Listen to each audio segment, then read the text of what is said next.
Sebab tu ilmu ni, kata Al-Imam Al-Ghazali radhiyallahu an, ilmu yang memberi manfaat adalah ilmu yang mana semakin kamu mengaji, semakin dekat diri kamu dengan Allah. Kita mengaji ilmu kan, mengaji bab hadis akhir zaman. Semakin kita mengaji, dekat lagi dengan Allah, semakin semangat nak buat ibadat. Tu bawa ilmu manfaat. Tapi ilmu yang tak memberi manfaat, bila kamu mengaji semakin jauh. Sampai suatu ketika kamu tinggal terus apa yang Al-Quran suruh dan apa yang Al-Quran larang. Tinggal terus.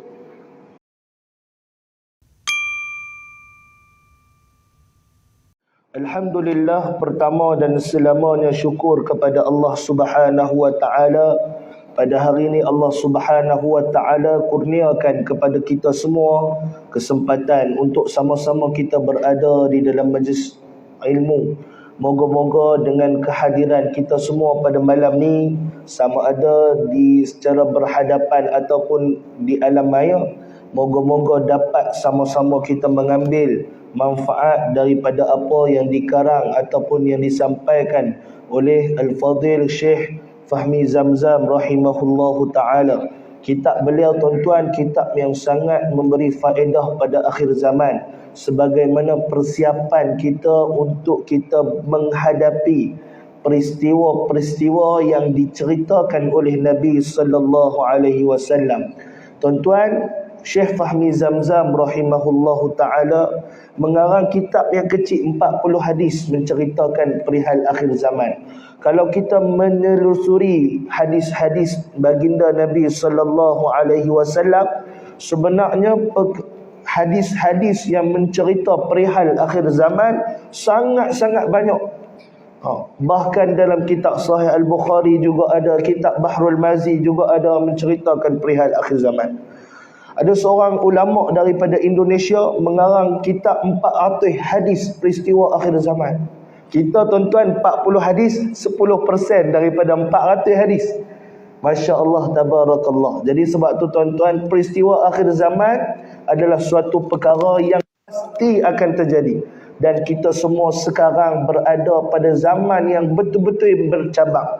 Dan kita akan hadapi apa yang Nabi SAW bagi tahu dalam hadisnya.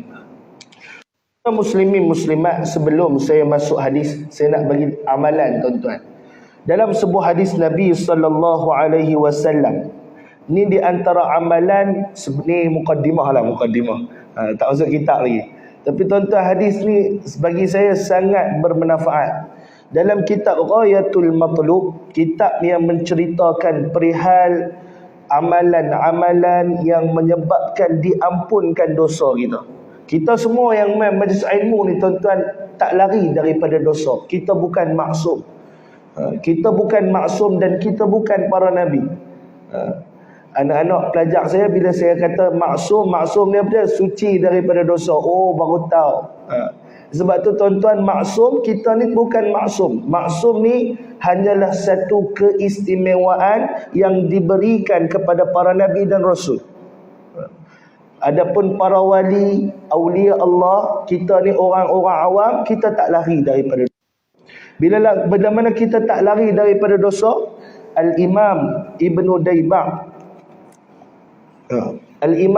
Daibak radhiyallahu an mengarang satu kitab namanya Ghayatul Matlub, amalan-amalan yang menghapuskan dosa, amalan-amalan yang menghilangkan dosa daripada diri kita. Saya bawa satu hadis malam ni sebagai mukaddimah. Moga-moga tuan-tuan sebelum kita masuk kitab kita, tuan-tuan boleh ambil pengajaran dan amalan ni untuk kita sampaikan pada orang lain.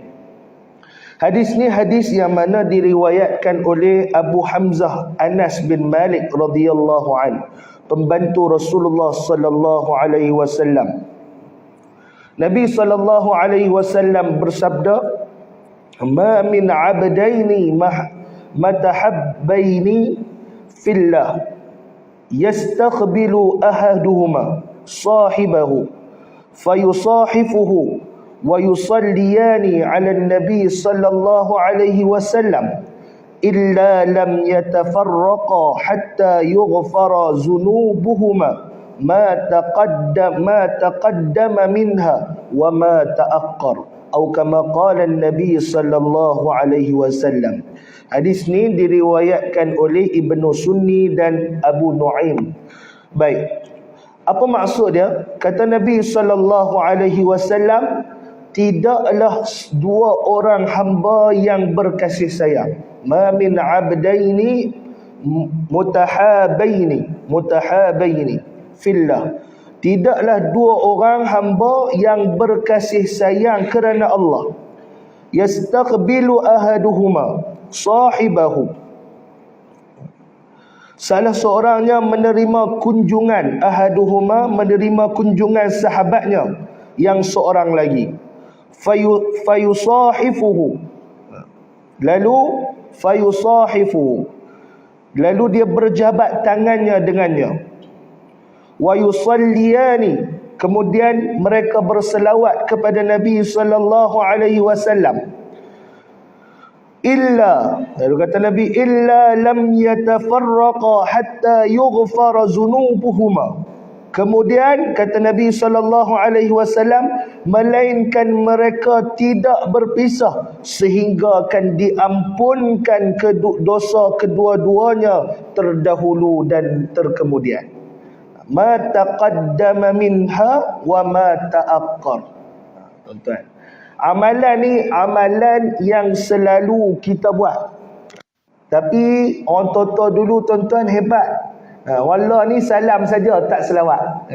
Jadi tuan-tuan, marilah kita praktik hadis Nabi sallallahu alaihi wasallam yang mana diriwayatkan oleh Al-Imam Ibnu Sunni dan Abu Nuaim dalam kitab Imam Ibnu Daibah.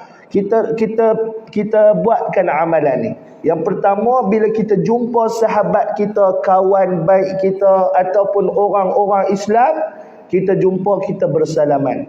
Sebab tu tuan-tuan, ada hadis dalam hadis musalsal ni, ada hadis bimusafahah, hadis yang salam, hadis salam, macam-macam lah. Jadi tuan-tuan, boleh tuan-tuan beramal, jumpa orang-orang, sama ada kawan kita, ibu ayah kita, adik-beradik kita, sahabat handai kita, salam. Yang pertama kata Nabi SAW, berjabat tangan, salam dulu.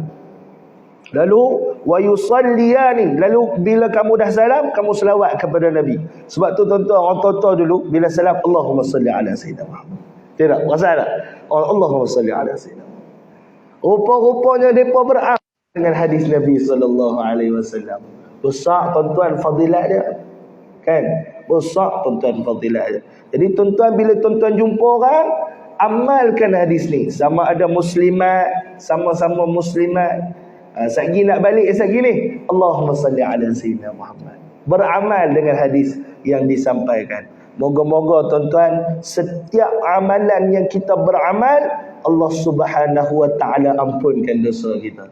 Kata Nabi SAW, ma taqaddama, sama ada dosa-dosa tu dosa yang terdahulu. Kita buat dosa-dosa, mungkin dosa-dosa kecil kita buat dulu, Allah ampunkan. Wa ma ta'aqqar, dan dosa-dosa yang akan datang dan terkemudian ni. Moga-moga tuan-tuan, hadis ini dapat menyemangati kita, bagi semangat lagi pada kita untuk terus kita beramal dengan baki usia yang kita ada. Kita semua ni tuan-tuan, sebenarnya kita semua ni ibarat jam. Jam yang ada bateri. Bila tibanya habisnya riwayat bateri, mati jam tu, maka matilah. Tapi berbeza tuan-tuan, bateri kalau cabut bateri puh balik, hidup balik. Tak. Kita kalau cabut bateri pun mati-mati terus lah. Nak bagi tahu kita tu kata tunggu masa. Dulu ayahanda mertua saya duduk sini mengajar, setiap minggu main. Masya Allah, tabarakallah. Saya rindu kat dia sampai lah. Dahsyat sungguh dia. Saya pergi rumah dia pukul 6 kadang-kadang bertolak main sentuh. Masya Allah, hebat disiplinnya dia. Saya tak kata, memang Allah pilih dia, memang dia orang yang sangat soleh. Mengakui kesolehan seseorang tu adalah perkara yang baik. Bila teringat dia tuan-tuan, ya Allah, bila lah, macam mana lah nak capai maqam dia semuanya. Sebab tu tuan-tuan, beramallah dengan sisa masa baki kehidupan kita yang sementara. Moga-moga bila kita beramal, sebenarnya kita ni tuan-tuan, kita sayang kepada Nabi sallallahu alaihi wasallam. Macam mana adik anak-anak tadi buat qasidah, saya buat qasidah tu tuan-tuan. Qasidah tu sebenarnya meluahkan rasa cinta kepada Rasulullah. Kita baca bait-bait syair tu tuan-tuan, sebenarnya kita ni rindu sangat kat Nabi. Rindu sangat. Tapi tuan-tuan, Allah tak kurniakan lagi. Sebab tu hujung dia tu, saya kalau saya tak boleh baca rentak hak Gus Husaini buat. Kalau baca Gus Husaini buat, saya riau. Dia macam nak, kurniakanlah dapat melihat wajah mulia Nabi Muhammad di dalam mimpi walau sesaat, agar rindu kami terubat. Tuan-tuan, sikit nak tengok Nabi satu saat, ya Allah. Tapi kalau boleh tengok Nabi, tuan-tuan tak boleh bayang, hilang segala nikmat yang Allah kurniakan kepada kita dunia. Kalau dekat dunia ni kita bangga dengan nikmat yang ada, dapat tengok Nabi walaupun sesaat, hilang tuan-tuan rasa cinta kepada Rasulullah tu. Terus menggila terus. Sebab tu tuan-tuan, apa Ustaz Nazim kan Nizam Al-Banjari yang duk karang qasidah ni, dia kata apa, Ustaz jadi fana macam ni sebab pernah bermimpi jumpa Nabi sekali mimpi jumpa Nabi, terus rasa nak buat selawat ni, kalau boleh selawat 24 jam selawat. Sebab tu seorang sahabat tu demai pada Rasulullah, ya Rasulullah, bolehkah aku nak selawat kamu sekian-sekian waktu? Nabi kata, lagi lama lagi baik. Sampaikan satu ketika, ya Rasulullah, aku akan habiskan semuanya dengan selawat. Nak bagi tahu dahsyatnya orang yang dapat bertemu Nabi SAW. Moga-moga tuan-tuan, kita semua Allah pilih dapat bermimpi jumpa Nabi walaupun sekali seumur hidup kita, sebelum kita menghembuskan nafas kita yang terakhir, insya-Allah. Amin. Jadi tuan-tuan muslimin dan muslimat yang dirahmati oleh Allah, tu mukaddimah kita pada malam ni. Jadi tuan-tuan, saya ni terlupa. Bila bulan lepas saya tak main, saya terlupa tuan-tuan. Terlupa hadis. Saya tanya Abang Zakir kata kitab duduk kat surau. Jadi saya kata, tuan-tuan, macam mana Allahumma salli ala Muhammad, saya study lah dulu. Saya study hadis yang ke-21. Saya tahu Abang Zakir kata kitab hadis ni hadis yang ke-20. Jadi malam ni tuan-tuan langkau Ustaz, bulan depan kita masuk balik hadis yang ke-20. Dah study hadis 21, baca hadis 20. Sekali tuan-tuan habis, dia tak jadi syarah.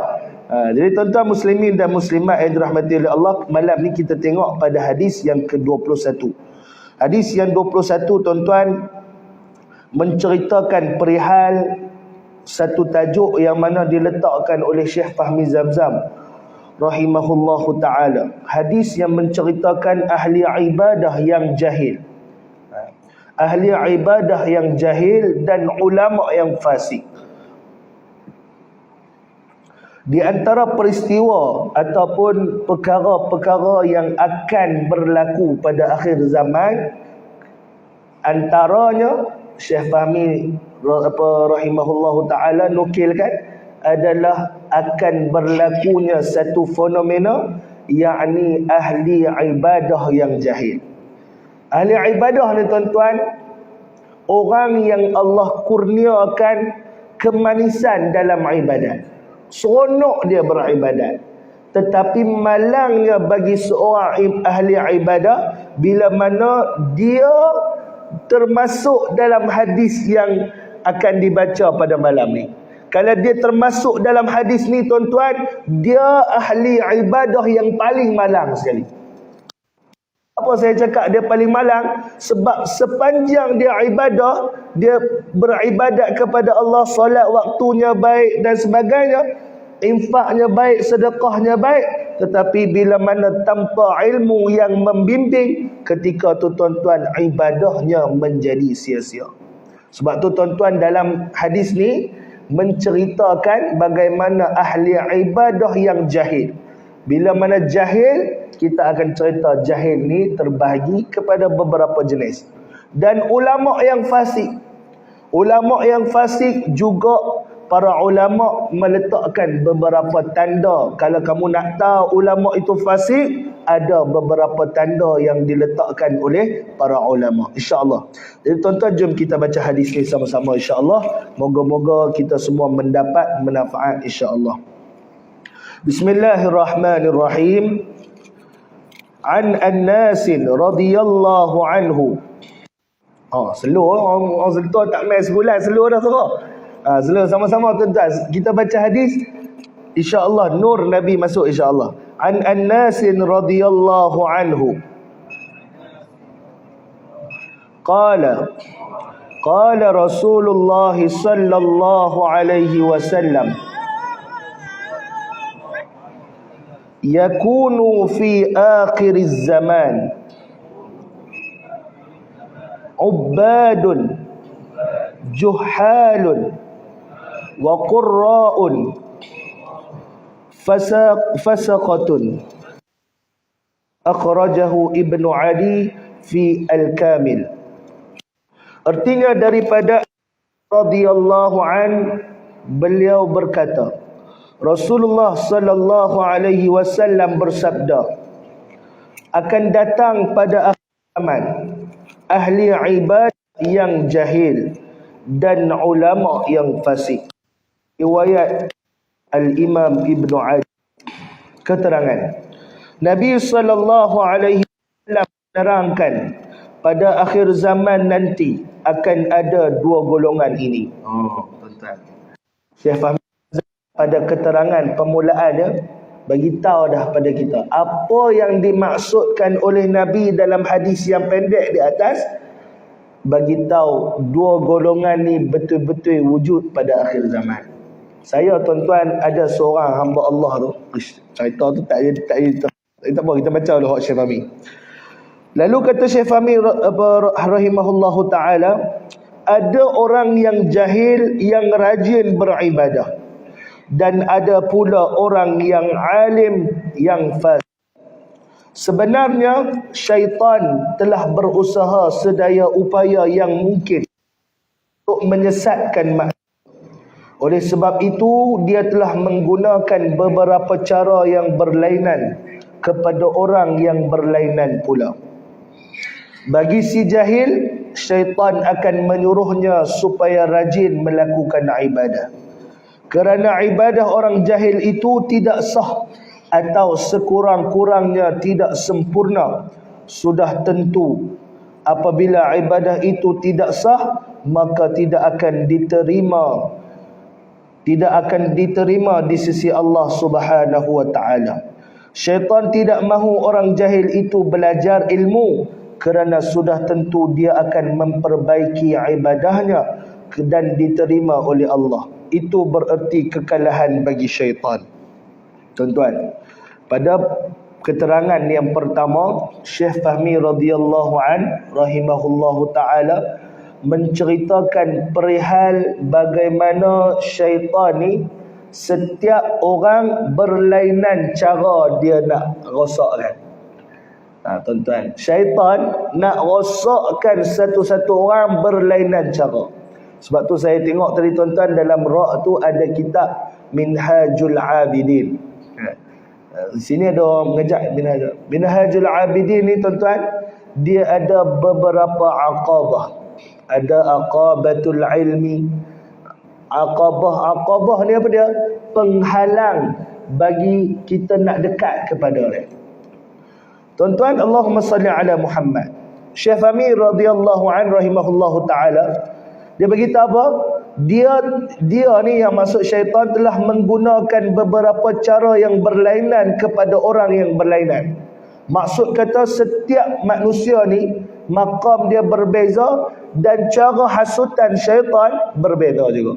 Sebab tu Al-Imam As-Suyuti ataupun Al-Imam Az-Zahabi mengarang satu kitab namanya Talbis Iblis, yang mana dalam kitab Talbis Iblis ni menceritakan bagaimana tipu-tipu daya syaitan, cara nak tipu orang. Macam mana untuk orang awam dia nak tipu orang awam, macam mana. Untuk ahli ibadah dia nak tipu ahli ibadah, macam mana. Untuk para ulama nak tipu ulama, macam mana. Semuanya ada tingkatannya. Sampai satu tahap strategi syaitan untuk menipu manusia ni memang tahap dia tahap yang hebat. Sebab tu Allahumma salli ala Muhammad. Syaitan ni pula banyak jenisnya. Jenis dia banyak. Ada syaitan hanya ditugaskan merosakkan hubungan rumah tangga. Ada syaitan mengganggu majlis ilmu. Ada syaitan kerja dia apa? Kerja dia bagi hasut orang supaya apa? Jangan infak, sedekah dan sebagainya. Ketika tu tuan-tuan, syaitan ni dia akan menjalankan tugas masing-masing. Sebab tu tuan-tuan, syaitan bagi orang yang jahil, orang ahli ibadah ni adalah syaitan yang mengajak orang kepada ibadah, tak nak kepada mengaji. Sebab tu tak pelik akhir zaman ni kalau kita tengok Tok Lebay pun kadang-kadang pergi berjudi kan. Tok Lebay berjudi. Tok Bilal pergi tikar mereka. Sebab apa? Sebab tak nak mengaji. Saya ada satu tikar tu, masya-Allah. Tapi tak jumpa lah Tok Bilal. Jumpa makcik. Makcik tu tuan-tuan, masya-Allah, tutup elok. Tapi masya Allah saya tak tahu kedai Cina tu rupanya ada tikar nombor ekor. Dia pipi dia beritahu nak ambil nombor. Saya tengok, makcik ni biar betul, tudung elok, baju pun elok. Tapi nak bagi tahu syaitan nak rosakkan ahli ibadah bukan dengan rosakkan ibadah, tapi rosakkan dengan ilmu. Tak ada ilmu, tak tahu benda tu haram, tak tahu judi tu haram. Sampai satu ketika bila tengok makcik tu masuk keluar, macam mana sebab tu tuan-tuan kita kena fikir, jangan kita hanya ibadah semata-mata tanpa kita belajar. Sebab tu pentingnya belajar. Sampai Nabi SAW beritahu dalam hadis apa? Talabul ilmi fariidatun ala kulli muslimin. Dalam riwayat lain wa muslimatin. Belajar ilmu itu wajib bagi kamu. Ilmu yang wajib para ulama dah gariskan. Apa ilmu wajib? Ilmu yang menceritakan berkenaan dengan syariat. Ilmu yang menceritakan berkenaan dengan tauhid. Ilmu yang menceritakan berkenaan dengan tasawuf, penjagaan hati. Ketika tu ilmu wajib, kalau kamu tak mengaji, syaitan tipu kamu. Cuba bayanglah orang yang jahil. Saya biasa jumpa satu pakcik tu, sampai Masya Allah, tabarakallah. Bukan nak cerita aib, tapi nak bagi tahu untuk pengajaran kita semua. Dia ibadat, Masya Allah, sangat hebat. Tetapi tidak menjaga nafkah keluarga. Nafkah keluarga tinggal, keluarga susah. Tapi dia ibadat semata-mata. Kerja dok kan. Apa bagi nafkah keluarga dok. Akhirnya keluarga terabai, rosak habis, anak-anak rosak habis. Apa? Sebab tak mengaji. Sebab tu tuan-tuan, nafkah keluarga Allah sendiri sebut hablum minallah wa hablum minannas. Kamu kena jaga hubungan kamu dengan Allah, dan kamu kena jaga juga hubungan kamu dengan manusia. Tak boleh kamu jaga hubungan dengan Allah tanpa kamu menghiraukan manusia. Kamu ada tanggungjawab kamu. Sebab tu tuan-tuan, orang jahil, ahli ibadah disesatkan oleh syaitan dengan apa? Dengan ibadat pada Allah. Ibadat pula dalam keadaan tanpa ada ilmu. Semayangnya tanpa ada ilmu. Bila semayang tanpa ilmu tuan-tuan, bila tanya berkenaan dengan jenis-jenis rukun ada berapa? Tak tahu. Ikut membuta tuli. Sebab tu Al-Imam Al-Ghazali radhiyallahu anhu dalam kitab The Ihya Ulumuddin, dia beritahu apa? Orang yang beramal tanpa ilmu, ketika itu amalannya tidak akan diterima oleh Allah. Buat amal dah, semayang jaga dah, tapi tak mengaji. Tak mengaji. Semayang jaga baik, tapi tak tahu rukun semayang.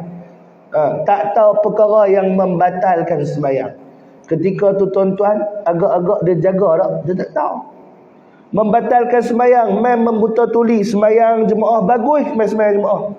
Tapi tuan-tuan dalam keadaan tak tahu perkara yang membatalkan sembahyang. Terkentut, dia terus sembahyang macam biasa. Sebab tak tahu.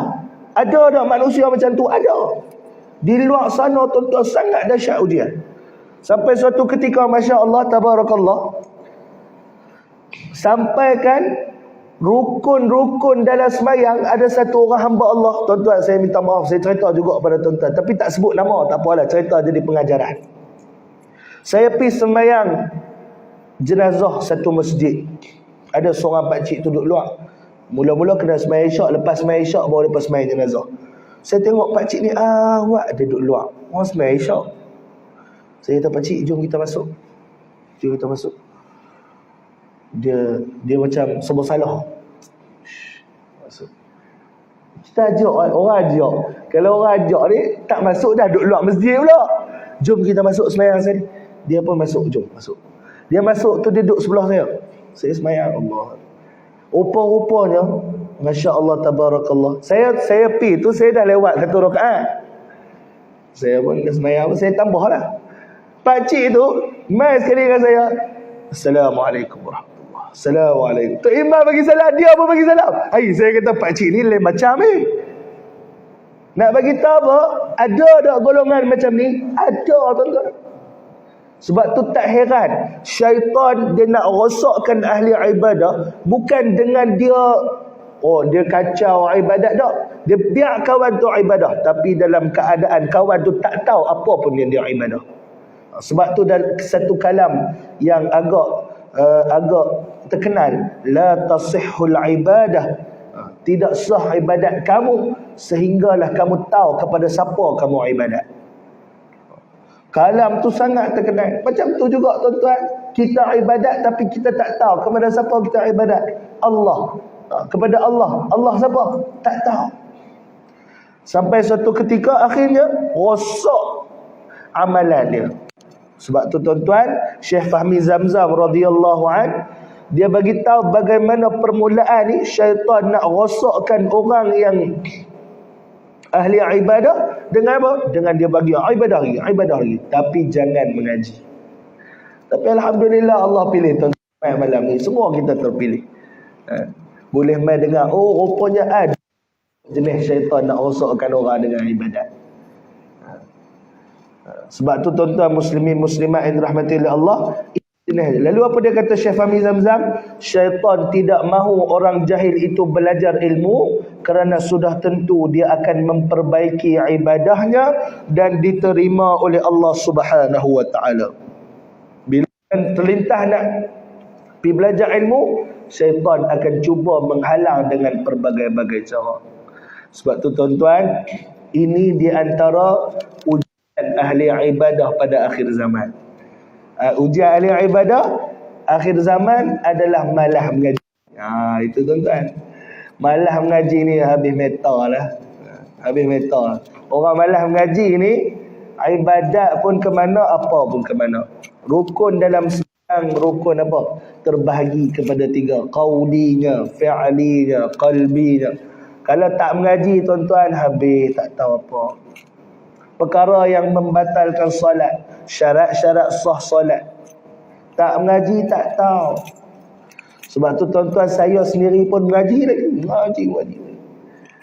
Sampai satu ketika saya mengaji tu, saya kata dahsyat noh, banyak benda lagi yang kita tak tahu. Kita kena mengaji tuan-tuan. Mengaji biarlah sampai mati insya-Allah. Tuan-tuan, lalu kata Syekh Fahmi Zamzam radhiyallahu anhu, seorang yang alim. Ni ujian untuk alim pula. Tadi yang pertama, Syekh Fahmi letak orang ahlul ibadah. Ujian yang syaitan akan rosakkan. Seorang yang alim, kata Syekh Fahmi, dan sudah banyak ilmunya pula, syaitan akan mengemukakan bermacam alasan melakukan ibadat. Orang yang alim, orang yang banyak ilmu pengetahuan, orang yang Allah kurniakan ilmu untuk beramal, ketika tu mai pula malah. Dah tahu kelebihan selawat, dah tahu kelebihan solat berjemaah, dah tahu kelebihan berzikir, dah tahu kelebihan, tetapi Allah kurniakan malah pula. Bila malas, akhirnya apa? Hanyalah tahu semata-mata tapi tak beramal. Sebab tu apa? Ulama sebut, ulama orang yang tahu, orang yang ada ilmu tapi tak beramal, ibarat pokok tak ada buah. Pokok tak ada buah, manfaat tak ada. Pokok cantik dah, buah tak ada. Sebab tu tuan-tuan, beramal dengan ilmu ni sangat-sangat penting. Lalu kata Syekh Fahmi, sehinggakan dia meninggalkan ibadah yang sunat dan akhirnya dia meninggalkan ibadah yang wajib. Sampai suatu ketika, bila mana dah Allah bagi ilmu, orang hebat, mula-mula dia mula tinggal solat sunat. Solat sunat, syaitan hasut dia, cara nak rosakkan orang alim, tinggal solat sunat, jangan buat solat sunat. Lama-lama merasa diri jadi ringan untuk tinggal benda yang wajib. Ayo ni tuan-tuan, Allah, saya kawan dengan ramai jenis orang. Antaranya tuan-tuan, kawan-kawan saya yang menghafal Quran. Hafal Quran 30 juzuk, dalam dada dia 30 juzuk. Hebat lagi pada saya. Tapi tabarakallah, tinggal solat fardu. Hafal Quran. Kita yang tak hafal Quran, Ustaz hafal Quran tinggal solat. Hafal Quran tinggal solat. Sebab tu tuan-tuan, orang yang alim tanpa dia beramal, rohani dia tak kuat. Orang alim tak beramal, apa dia mengaji, apa yang Quran suruh, apa yang Quran larang, dia tak beramal, rohani dia tak kuat. Hafal Quran merempit, Masya Allah. Kawan saya terkejut.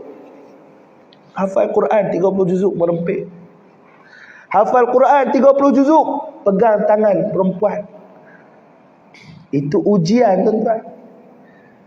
Sebab tu beramal ni menguatkan rohani supaya apa? Supaya menjaga diri daripada bergelumang dengan maksiat.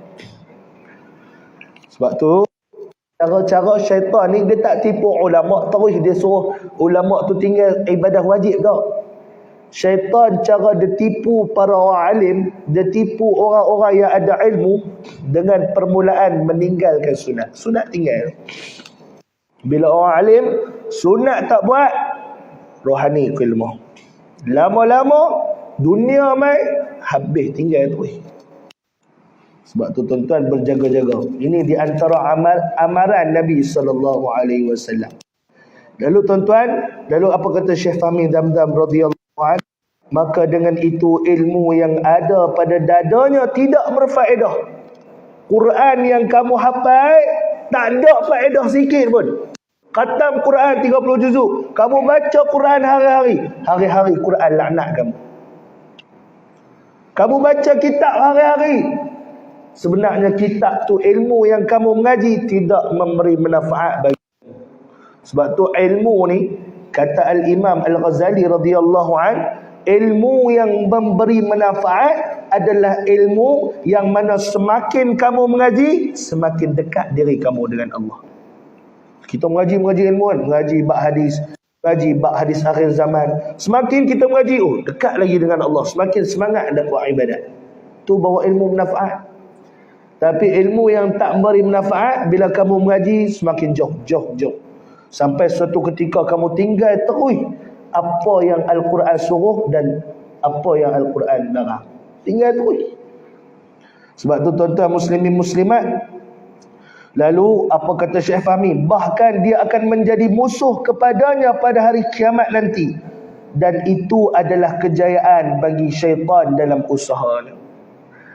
Usaha syaitan menyesatkan orang alim dengan apa? Dengan merosakkan, meninggalkan amalan-amalan sunat dan wajib ketika tu ilmunya tidak memberi manfaat baginya. Sebab tu tuan-tuan, ulama yang fasik adalah ulama-ulama yang mana dikategorikan ada ciri-ciri ulama fasik. Ciri-ciri dia tuan-tuan ada berapa? Ada 6 ciri-ciri ulama fasik. Ulama fasik ada 6 ciri-ciri. Ulama meletakkan 6 ciri-ciri ulama fasik. Yang pertama apa dia? Takut untuk menyampaikan kebenaran.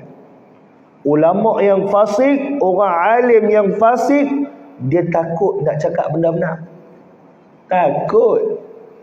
Judi haram, cakap judi haram, terus hilang. Tauliah hilang. Apa-apa saja hilang. Kamu cakap benda kebenaran, maulid dibolehkan, habis tarik habis tauliah. Jaga-jaga.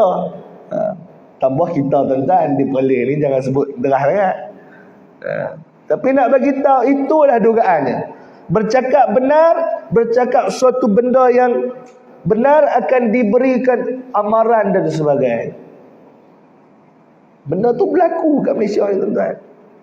Sampai kata Tok Guru pun takut nak keluar ke apa, nak cakap benar takut. Sebab apa? Sebab hadal orang akan merunggut dan sebagainya. Sebab tu tuan-tuan muslimin muslimat, ciri-ciri ulama-ulama fasik, yang pertama dia takut nak cakap benda yang benar. Yang kedua apa dia? Yang kedua, menyembunyikan ajaran yang sebenar. Apa yang Islam suruh, sembunyikan. Apa yang Islam kata, sembunyikan. Jangan sebarkan. Akhirnya apa? Akhirnya manusia beramal dengan amalan yang merapu.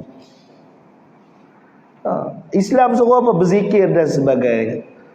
Jangan sampaikan. Jangan kamu terangkan. Akhirnya apa? Manusia habis beramal dengan perkara yang tak berfaedah. Yang ketiga apa dia? Perjuangannya dalam mengajak ataupun perjuangannya dalam kehidupannya ada apa? Semata-mata kerana dunia yang ditawarkan. Itu ulama fasik.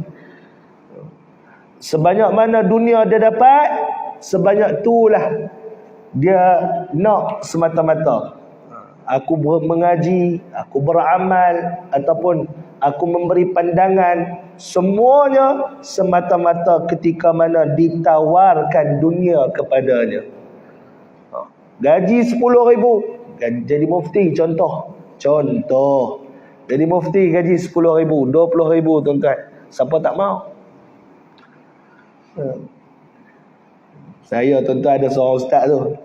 Saya cakap dengan ustaz tu, ustaz jangan lantang sangat. Saya takut Jabatan Agama serang ustaz. Dia kata apa? Lantang tak lantang. Isteri raja pun tak kena tudung. Apa hamba buat? Kena ayat tu saya terkejut tu. Dahsyat ustaz ni. Kita nak cakap apa tuan-tuan? Tu Jabatan Agama tu depa jawablah kat akhirat. Benda bukan remeh tuan-tuan. saya tegur ustaz tu, jangan lantang. Rupanya dia lagi lantang pada saya. Raja, isteri raja pun tak kena tudung, dia kata. Kita nak cakap kebenaran takut. Sedangkan raja yang mana agama diletakkan di bawah daripada setiap negeri, tu pun tak tunjuk contoh yang baik. Saya kata tu dia. Dengar awak tu, dia kata, ikut Ustaz, silakan tafadhal. Tuan-tuan, yang kelima apa dia? Dia hasad dengki. Hasad dengki sesama orang lain. Ulama pun tuan-tuan, guru saya kata apa? Orang alim, dia hasad sesama orang alim. Orang alim, ustaz, dia takkan berhasad dengan peniaga burger tepi jalan tuan-tuan. Jealous tengok peniaga burger ni jaga. Tak, ustaz dia takkan berhasad dengan orang yang peniaga, tapi ustaz, guru akan berhasad dengan guru.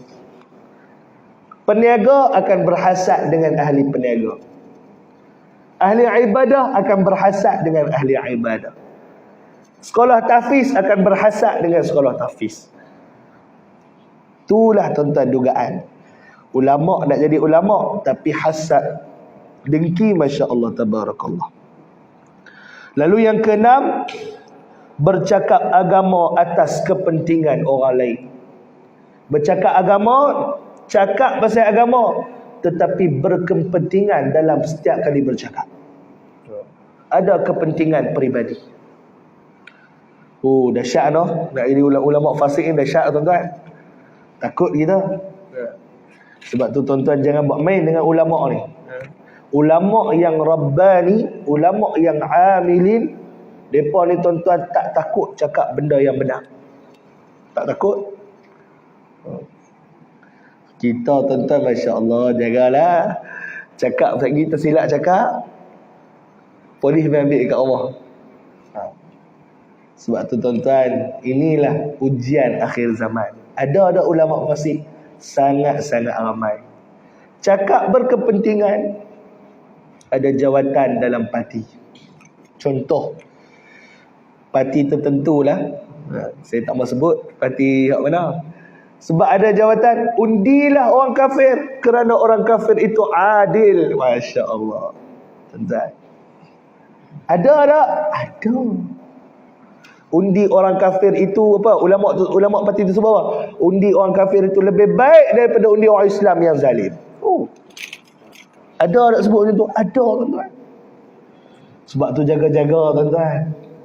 Ulama fasik, 6 ciri-ciri tu wajib ada pada diri. Sebab tu tuan-tuan, jaga-jaga apa yang Nabi sebut.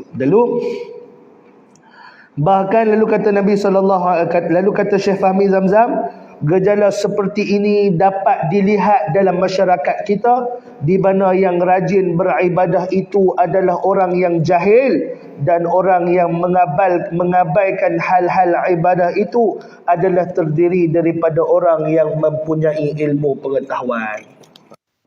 Sekarang ada dalam masyarakat kita, dia nak kepada ibadah tetapi tak mau belajar. Ada satu vlog ataupun satu video tuan-tuan, dia cegah maksiat. Tengok pasangan berkapal duduk tepi. Dia pergi dekat pasangan tu tuan-tuan. Dia kata, adik, dalam Islam couple ini haram.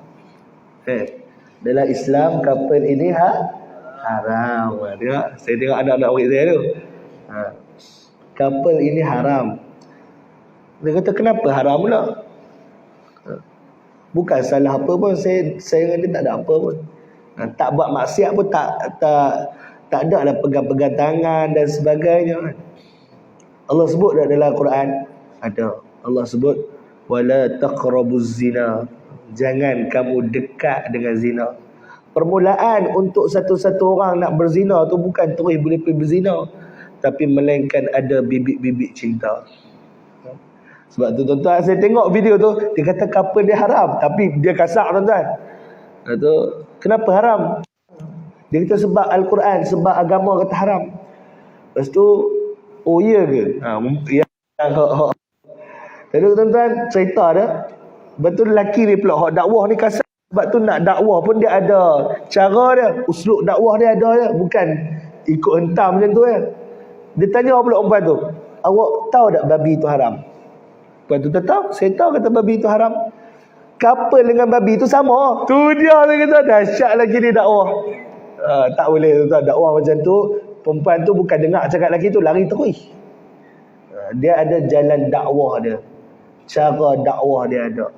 Tak boleh kerah macam tu. Pipi kat orang, hang ni ahli neraka tu dia. Tak boleh. Dia ada cara, ada dakwah dia tu. Dan tuan-tuan, insya-Allah, moga-moga bermanfaat. Insya-Allah, saya rasa cukup tazkirah saya pada malam ni. Moga-moga kita semua mendapat manfaat, insya-Allah.